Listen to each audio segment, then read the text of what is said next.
तो फिल्म की शुरुआत होती है डेबी नाम की एक लड़की से, जिसे अपने घर की सफाई करते हुए एक ओइजा बोर्ड मिलता है, जिसे देखते ही उसे अपने बचपन के दिन याद आ जाते हैं जब उसने अपनी फ्रेंड लेन के साथ मिलकर इस ओइजा बोर्ड के साथ खेलना शुरू किया था। बचपन में डेबी ने अपनी फ्रेंड लेन को बताया था कि इस ओइजा बोर्ड के जरिए स्पिरिट से कांटेक्ट किया जा सकता है और इस गेम को एंड करते हुए हमेशा गुड बाय बोलना जरूरी है। अभी वो इस बोर्ड को देख रही थी कि उसे लेन की कॉल आ गई। लेन से मिलने से पहले उसने इस ओइजा बोर्ड को चला दिया और खुद बाहर आ गई। लेन असल में उसका इंतजार कर रही थी कि वो दोनों मिलकर फुटबॉल मैच देखने के लिए जाएंगे, लेकिन डेबी ने ये कहते हुए मना कर दिया कि अभी मेरे पेरेंट्स घर पे नहीं है और कुछ ही देर में वो वापस आ जाएंगे। मैं आज तुम्हारे साथ नहीं चल सकती लेन, हम सुबह को मिलेंगे।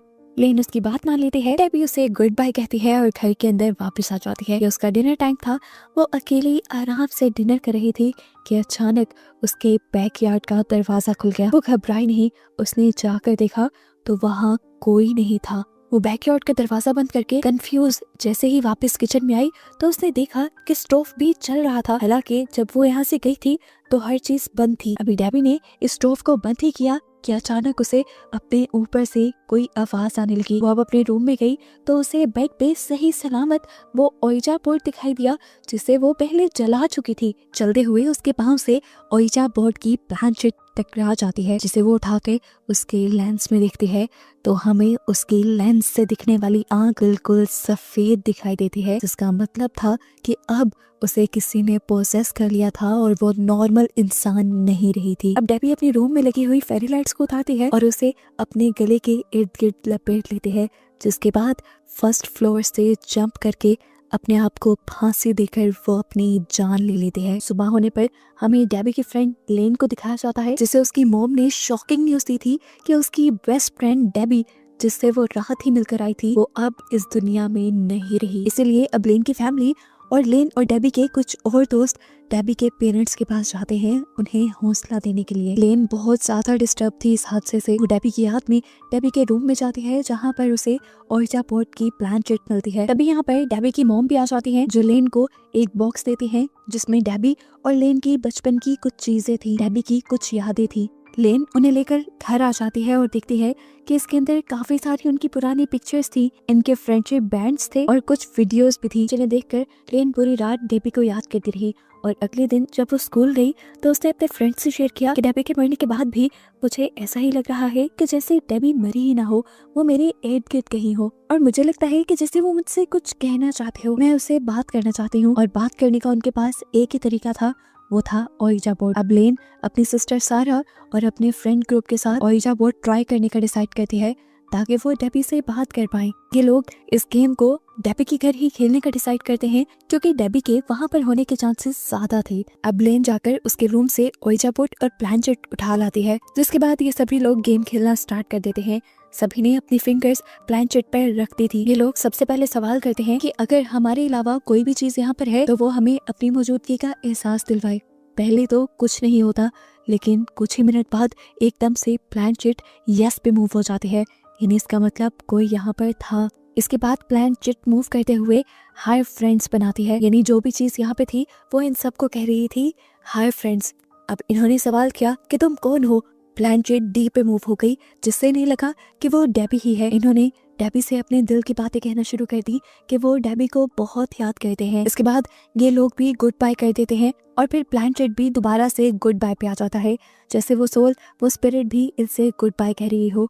गुड बाय पे आते ही इनके घर की लाइट जा चुकी थी। ये लोग बहुत ज्यादा हैरान हो जाते हैं कि एकदम से लाइट्स कैसे चली गई। अब लेन और उसके दो साथी मोबाइल की फ्लैशलाइट लिए मेन स्विच चेक करने के लिए जाते हैं। लेन इसी टाइम चलते हुए जब किचन के पास से गुजरी तो उसे वहाँ पर स्टोव चलता हुआ दिखाई दिया। अभी उसने स्टोव बंद ही किया था कि उसके आगे जाने वाला पीठ एकदम से चिल्लाया। उसके सामने शीशा था। ये सब जब उसके पास आए तो उससे पूछा क्या हुआ तुम्हें। पीठ ने बताया कि मैंने अभी अभी शीशे में किसी की परछाई देखी थी और तभी किसी ने मुझे पीछे से धक्का दे दिया, मेरा हाथ शीशे पे लगा और जख्मी हो गया।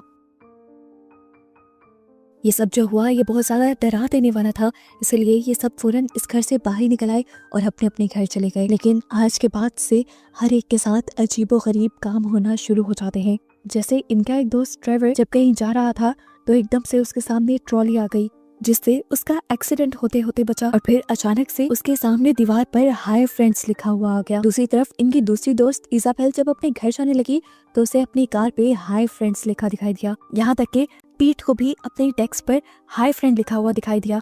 यहाँ लेन को भी अपने घर अपने लैपटॉप पे हाय फ्रेंड्स लिखा दिखाई दिया। और ये सारे अलग अलग बहुत ज़्यादा परेशान हो गए। सुबह जब ये स्कूल में मिले तो इन सब ने अपने साथ होने वाले इन इंसिडेंट को आपस में शेयर किया और इन्होंने बात की कि लगता है डेबी इन सब से कुछ कहना चाहती है।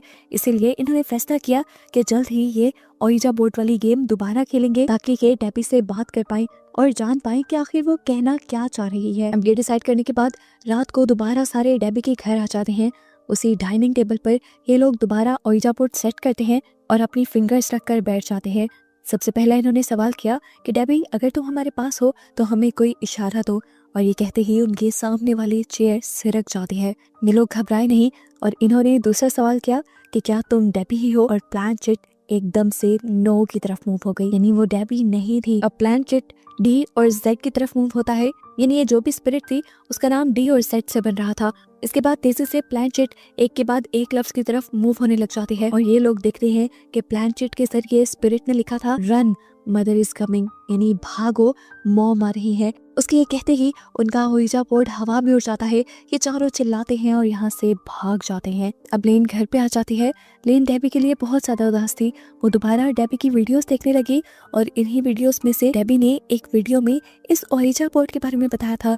ये ओइजा बोर्ड असल में डेबी का नहीं था, उसे तो ये इसी घर से मिला था जो पुराने घर के ऑनर्स का था। उसे मिला था ये एटिक की सफाई करते हुए। ये जानकर लेन ने फैसला किया कि वो अगले दिन डेबी के एटिक में जरूर जाएगी। असल में वो जानना चाहती थी कि जो सोल्स उनसे बातें कर रही हैं वो कौन है और क्या उनका ताल्लुक डेबी के घर में रहने वाले पुराने लोगों से तो नहीं। अगले दिन वो एटिक में चली जाती है और वहाँ पुरानी रहने वाली फैमिली की उसे काफी सारी चीजें मिलती हैं और पिक्चर्स भी। और यहीं से उसे ये भी पता चल जाता है कि पहले इस घर में जेंडर फैमिली रहा करती थी, जिनके बारे में जब वो सर्च करती है तो उसे शॉकिंग न्यूज पता चलती है। इस फैमिली में 3 औरतें थी, एक मदर और 2 बेटियां, जिसमें से एक का नाम डोरिस और दूसरी का नाम पॉलिना था। यहाँ पर जो कुछ भी हुआ था वो बिल्कुल नॉर्मल नहीं था। छोटी बहन डोरिस एक अजीब तरीके से इस घर से गायब हो गई थी और पूरी दुनिया से आज तक उसका कोई सुराग नहीं मिला।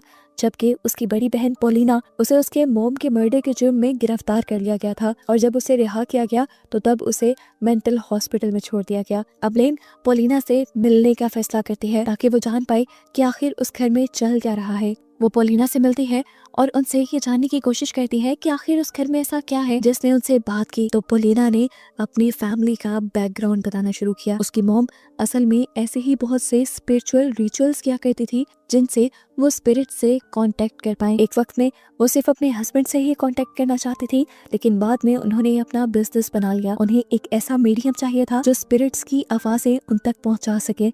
इसीलिए उसकी मॉम ने डोरिस को यानी अपनी छोटी बेटी को उन स्पिरिट्स के साथ कनेक्ट कर दिया और फिर स्पिरिट्स उसकी आवाज लेकर बोलने लगी। स्पिरिट्स की आवाजें पहले तो उसकी मॉम की बहुत मदद करती रहीं, लेकिन फिर एक दिन ये आवाजें कंट्रोल से बाहर हो गई। उसकी मॉम जब इन आवाजों पे कंट्रोल नहीं ला पाई तो उन्होंने डोरिस के होंठ ही सी दिए ताकि डोरिस कुछ बोल ना सके और उनका स्पिरिट से कनेक्शन बने ही ना। लेकिन उनके ऐसा करते ही वहाँ बहुत कुछ गलत हो गया। डोरिस अजीब तरीके से गायब हो गई और आज तक उसका कुछ पता नहीं चला। अब पॉलिना लेन को बताती है कि क्योंकि तुमने वो ओइजा बोर्ड यूज किया है इसीलिए तुम्हारा और डोरिस का एक कनेक्शन बन गया है। हो सकता है कि तुम्हें डोरिस की लाश मिल जाए जो बाकी सबको नहीं मिली।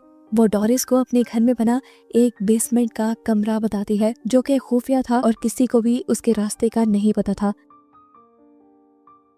पॉलिना को लगता था कि उसकी बहन की लाश वहाँ पे हो सकती है। पॉलिना बताती है कि इन सब चीजों को खत्म करने का बस एक ही तरीका है कि तुम जाओ डोरिस की लाश को ढूंढो और उसके होंठों को खोल दो, जिसके बाद वो आजाद हो जाएगी और तुम लोग भी इन सारी चीजों से आजाद हो जाओगे। लेन घर आकर ये सारी बातें अपने दोस्त को बताती है। सभी लोग जो डरे हुए थे वो अपने आप को किसी मुश्किल में डालना नहीं चाहते थे, इसीलिए उन्होंने फैसला किया कि वो पॉलिना के कहे के मुताबिक डोरिस की लाश को ढूंढकर उसके होंठ काट देंगे ताकि सब दोबारा से बिल्कुल नॉर्मल हो जाए। अब लेन की बहन सारा, ड्राइवर और पीट चारों डेबी के घर के अंदर उस बेसमेंट में चले जाते हैं जिसका पॉलिना ने बताया था। इस बेसमेंट में जाते ही इन सब के साथ बहुत अजीब होता है। बेसमेंट के अंदर जाते ही लेन के अलावा सबके ऊपर किसी ने हमला कर दिया और वो सब बेहोश हो गए। ये असल में डोरिस की मॉम थी, जिनकी भी मौत यहीं पर हुई थी। लेन अब इस लेडी से बचते हुए आखिर उस जगह तक पहुंच जाती है जहां पर डोरिस की लाश थी। उसके होंठ अभी भी सिले हुए थे। लेन ने जल्दी से उसके होंठों को काट दिया और यहाँ से उसकी मदर की सोल आजाद हो गई। इस दुनिया से ही चली गई अपनी सोल्स वाली दुनिया में। एक मुसीबत तो खत्म हो गई, लेकिन ये नहीं जानते थे कि एक मुसीबत खत्म करते ही इन्होंने एक बहुत बड़ी मुसीबत मोल ले ली। डोरिस के होंठ काटने की वजह से अब डोरिस की सोल को आवाज मिल चुकी थी। वो और भी ज्यादा ताकतवर बन चुकी थी। इस बात का अंदाजा इन्हें उस टाइम तो नहीं हुआ, लेकिन अगले दिन हुआ जब पीट को डोरिस ने पोजेस कर उसके होंठ सी कर बिल्कुल इसी तरह जैसे उसके सिले हुए थे उसके बाद मार डाला। अब लेन ये बात जानते ही जल्दी से पोलिना के पास जाते हैं उससे पूछने के लिए कि ये सब हो क्या रहा है।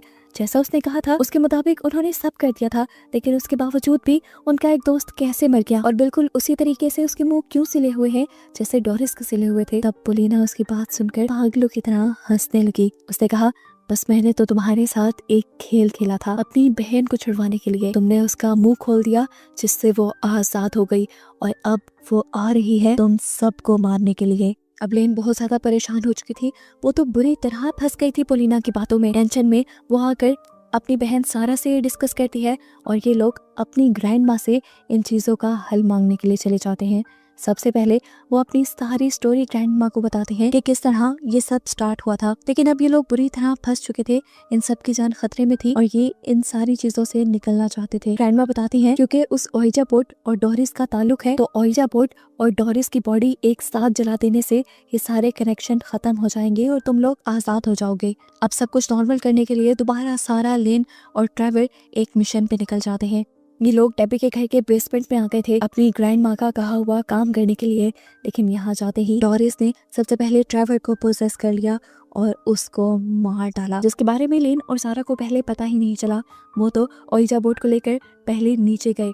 अब लेन जल्दी से फर्नेस चलाने लगी थी ताकि वो डोरिस की डेड बॉडी और इस ओइजा बोर्ड को एक साथ चला सके, लेकिन पीछे से हमें दिखाया गया कि डोरिस ने सारा को पकड़ लिया था और वो उसे उस खुफिया कमरे में ले जाने लगी थी जहाँ पर उसे मारा गया था। वो अब सारा के होंठ सीने वाली थी। इससे पहले कि सारा मर जाती या उसे कुछ हो जाता, लेन के जहन में एक आइडिया आता है। वो यहाँ बैठ के ओइजा बोर्ड गेम खेलने लग जाती है क्योंकि वो जानती थी इस गेम के जरिए आसपास की सोल को उनके पास आना ही पड़ता है। उसका ये प्लान वर्क भी कर गया और उसके ये गेम स्टार्ट करते ही यहाँ पर डोरिस भी आ गई। डोरिस इस गेम को बंद करना चाहती थी, इसीलिए वो फौरन ओइजा बोर्ड की प्लान चिट को गुड बाय की तरफ लेके जाने की कोशिश करती है, जहाँ पर लेन पूरी ताकत के साथ उसे ऐसा करने से रोक रही थी। लेकिन एक इंसान की ताकत एक घूस्ट की ताकत से हमेशा कम होती है और तभी यहाँ पर उसका साथ देने के लिए आ गई उसकी दोस्त यानी डेबी की सोल। अब ये लोग दोनों तरफ से जोर लगाने लगते हैं कि प्लान चिट गुड बाय की तरफ ना जाए। जिस वक्त इन लोगों के दरमियान में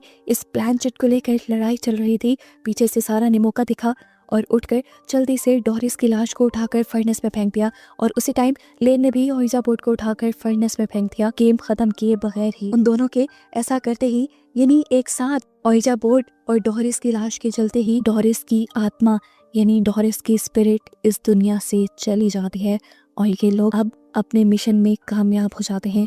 लेकिन इन्हें बहुत ज़्यादा दुख था अपने 3 दोस्तों के मरने का। कहानी के पोस्ट क्रेडिट सीन में हमें दिखाया जाता है कि लेन जब अपने रूम में थी तो प्लान चिट उसे अपने कमरे में दिखाई दी, जिसे उठाकर उसके लेंस से जब उसने देखा तो हमें उसकी आँख बिल्कुल नॉर्मल एक इंसानी आँख की तरह दिखाई दी, जिसका मतलब था कि अब सारी इवल चीज़ें ख़त्म हो चुकी हैं और इसी के साथ ये मूवी भी यहाँ ख़त्म हो जाती है।